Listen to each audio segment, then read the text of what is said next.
Your parents can only love you the way they know how to love. Don't put expectations on them based on love that you have seen. Make sure you understand how your parents were brought up and how they were loved and how they were shown affection, because that's a reflection of how they're going to love you, and they can only do their best. The magic happening, girl, the feeling is great and I'm loving it. Hey, we got the magic happening, everything that we need, everything that we beg, girl, the magic's happening. And the feeling is great and this feeling is great, girl, the magic happening. We both, when it comes to telling each other when something is wrong, we're very blunt. Right. If she does something I don't like, I'm telling her right then. I'd be like, no. Like the other day, she was like, I had been at school all day. I go to school from 8 o'clock to almost 6 p.m. at night. And she texted me. Now, her and my daughter's been sitting in the house all day because they was off school for President's Day. Monday. And so she gonna text me like, what are you doing? I was like, well, I just got out of class. Oh, the twins were like chicken from Diamonds. I said, well, how they gonna get you? She was like, well, I just thought that you would go to Diamonds and get us some chicken. I said, y'all been sitting in the house all day doing nothing. I've been at school. I'm tired. Well, can you bring them some clothes because they want to spend the night over here and go to school from here tomorrow? Okay, that's fine. I will bring them some clothes. She thought that meant like right away, like ASAP, like when she said it. I went home. I got undressed. Because I wear uniform to school. I relaxed, put on one of my TV shows so I can wind down. And then she texted me like... About an hour later, I was like... She was like... I said, excuse me as I upset you, but if you're not going to go buy us no chicken, bring me the chicken and I'll cook it for ourselves and then bring they school clothes. And I texted her back and said, first of all, please respect the fact that I'm tired. I have school, you don't. Y'all been sitting in the house all day. If y'all wanted some Diamonds chicken, y'all could have went to Diamonds and ate some chicken. I don't want any chicken. So with that being said, I'm going to bring their clothes when I get up. And I told her, I'm calling Louise. I said, tell their daddy to do it then. He's not doing anything. He not. Well, ain't no chicken in the refrigerator. I'm like saying to myself, well, go buy some. Go buy a pack of chicken wings. And I texted her, I said, it's very selfish of you to think that we're going to get up and move when you want us to move. No. We get tired like everybody else. And I told her, no, it's not. I got the kids, they've been with me all day. We've been nibbling on different stuff all day. I said, y'all now should be full. It's 6, 7 o'clock in the evening. We want something else different. And I said, y'all should be full. No, we don't hold nothing back now. It is what it's going to be. I'm going to say it regardless of what. And then I'm going to say it. And I said, excuse me for you getting an attitude, but this is what I want. She be like, oh, you got an attitude. I'm sorry you got an attitude. You got ticked off. It's all right, but I'm finna tell you what I need and what I want. And you gonna get it when I'm available. Talk about it right away, but always end up having to wait a while to get everything settled down,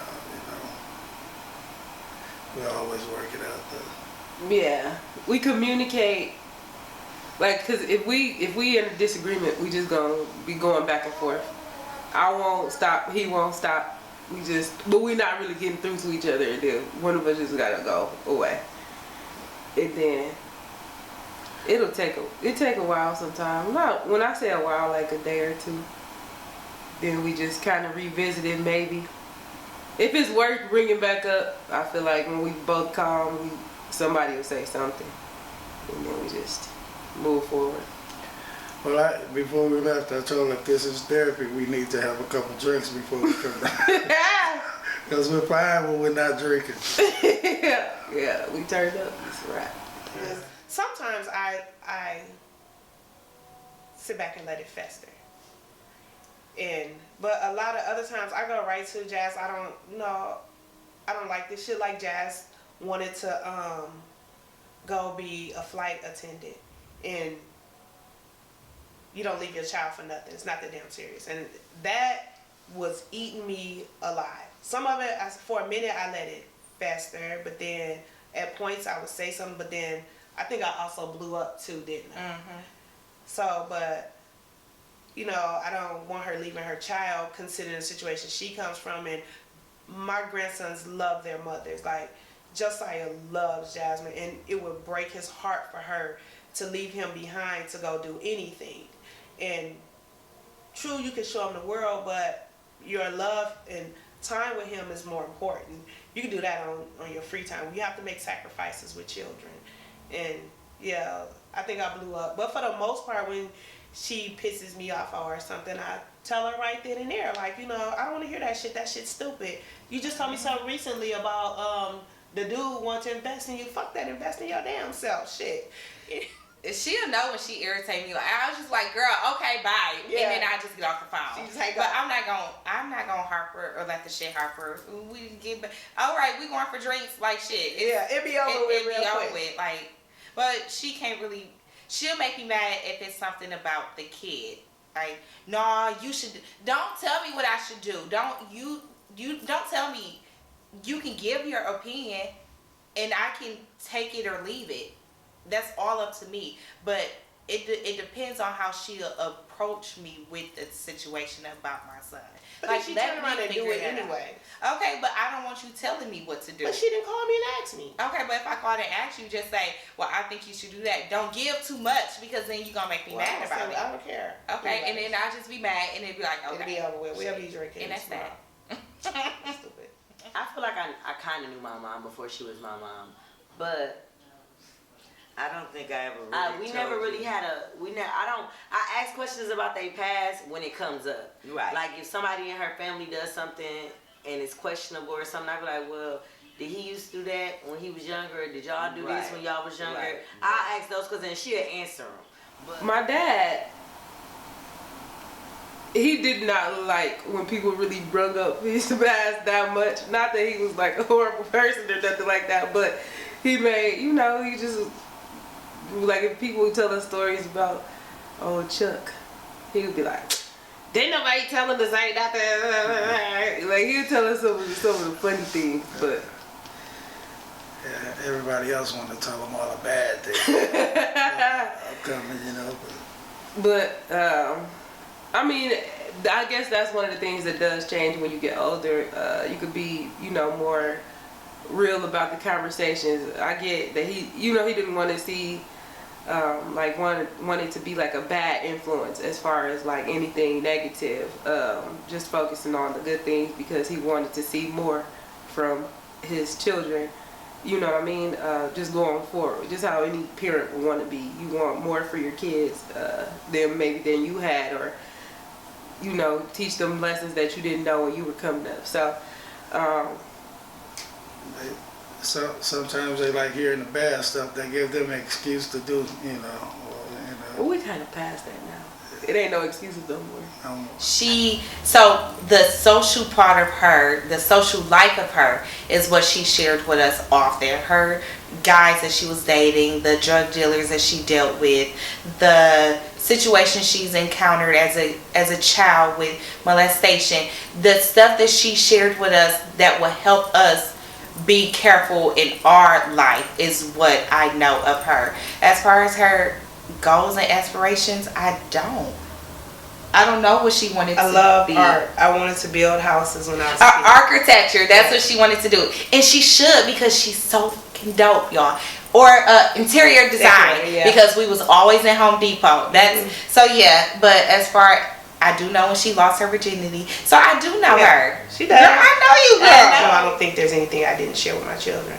I think I told them because I don't want these things to happen to them, like the molestation, the abortion, you know, pregnant at 14, you know, the different guys that I dated, you know, they knew about the drug dealing and, you know, like, they know about everything because I wanted them to know who I am, because I don't want someone coming to them saying something and then they find out and they're like, oh, so Nikki was doing such and such. Yeah, that's what I did. Like, you know, it ain't stopped me now from loving you. So, I mean, even like my oldest daughter, I thought someone else was her father, and they all know. I don't really think I have any secrets. I don't know. Do you know I flunked 11th grade? You did? Yeah. Even my mother. Too cute? No, even my mother didn't know. Like, she didn't know I flunked.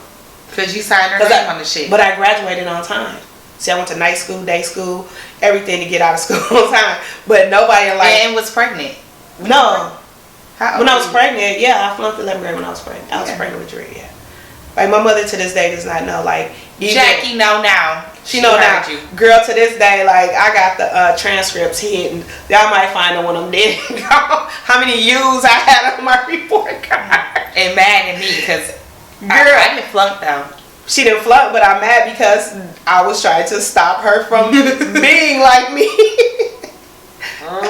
I'm gonna call Rachel every day or text her every day.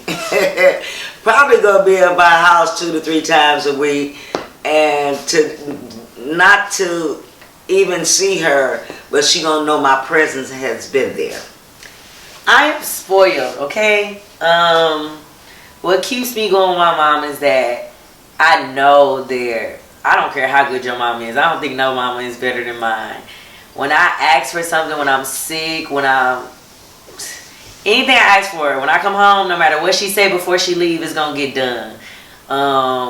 Chicken noodle soup, my homemade anything. Like, all I gotta do is get my mom on my grocery list and give her some money, and she gonna go do what I need her to do, even if she complain about it. I don't know. I just don't think no mama is better than mine. Like, she just dope. I can drink with her, kick it with her. We get drunk together and then we laugh.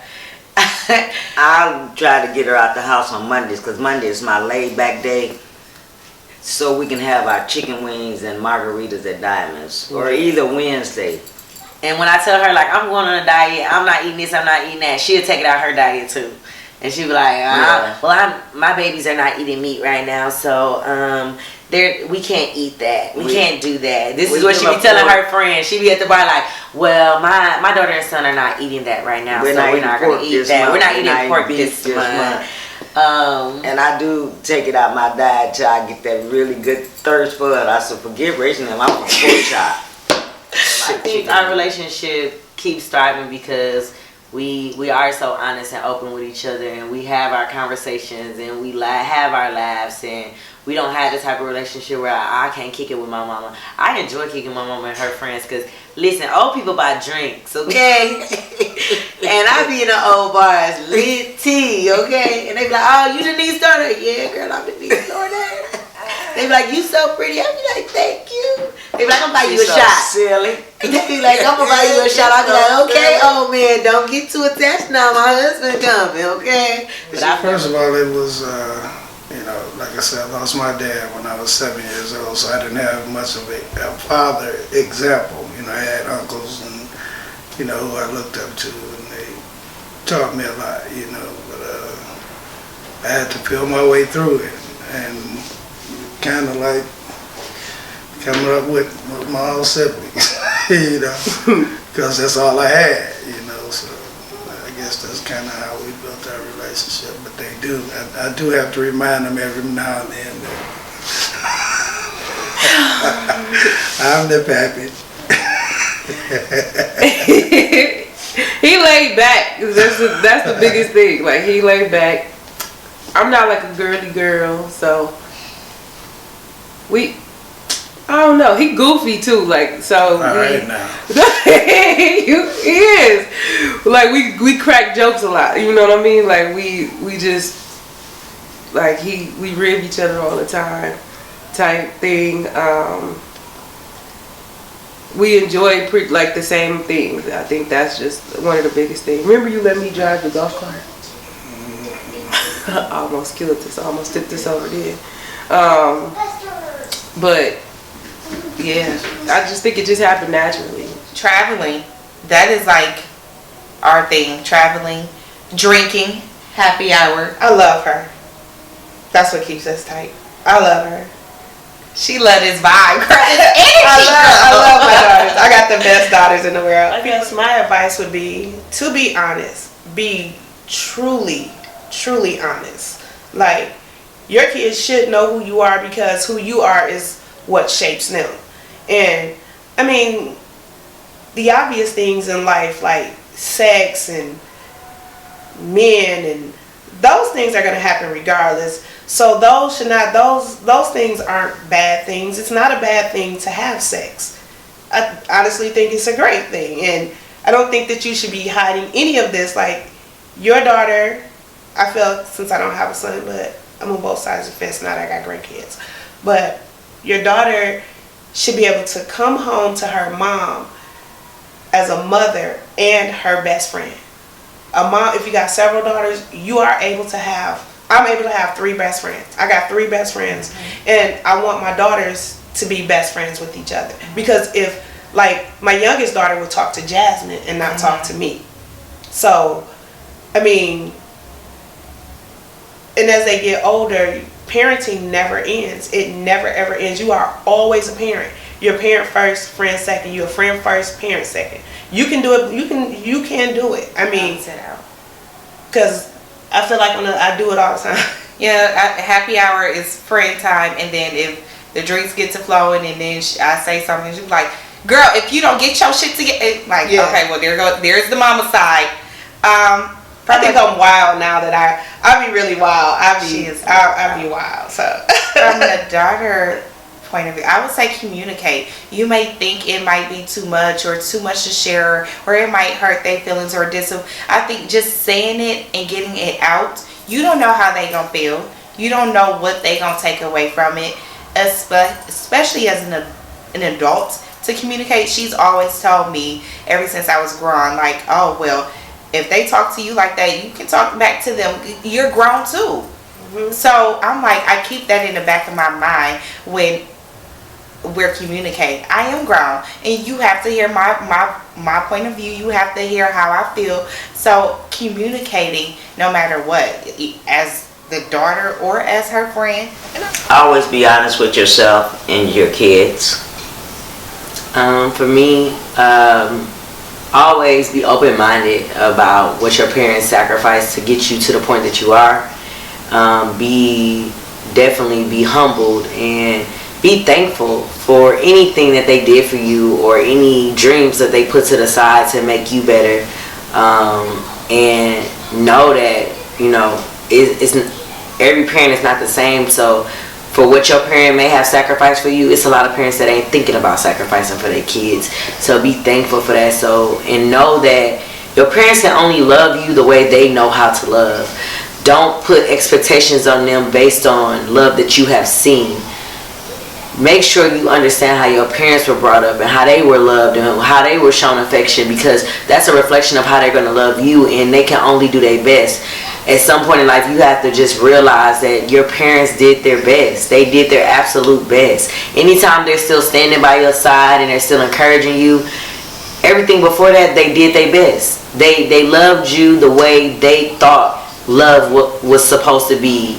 They gave you gave you the energy that they had. They did what they could, and be thankful for that, because it's a lot of parents that give no energy. It's a lot of parents that walk away. They don't even deal with their kids at all. So to have someone that you can call on when you need them, that is something that you just have to be thankful in, all in one, no matter what. Happening, girl, the feeling is great and I'm loving it. Hey, we got the magic happening.